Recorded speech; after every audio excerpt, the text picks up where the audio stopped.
kur kam dalur me tezën që Lul Basha ishte një zog i Kyçe Soros, i cili ishte si puna Kim Philbit për të shkatruar opozitën, dhash një argument që njerëzit nuk e besuan atë kohë, po koha e vërtetoi. Ishte 2017. Thash, ky njeri mas të marrë misionin shkatrimit të opozitës, do të shihemi me valizë diplomatike duke bredhur në përbot.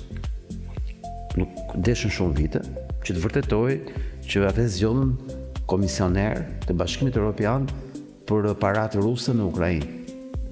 Bashën? Luli. Ama më së ta, po. Iku gati që ishte qilë, e mërame. Mamen Tony Blairi që bëk shqiptari Edi Ramës. Wow. E mamen Tony Blairi.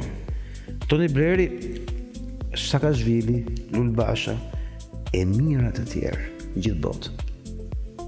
Marrën një mision Sorosit, dështon, s'ka do, nuk ka rëndësi, do vazhdojnë të jenë kudo, duke qarkulluar, të orientuar nga politika e kontrollit total që ushtron mafia Soros kudo në botë. Edhe Erika Dams, si një zog i Kyçe Soros, do të vinë në Shqipëri, njësoj si që erdhi Saakashvili në Ukrainë, që u bë guvernator, apo si që erdhi në Shqipëri këshilltar, apo si Tony Blairi këshilltar. Është networku që funksionon kështu.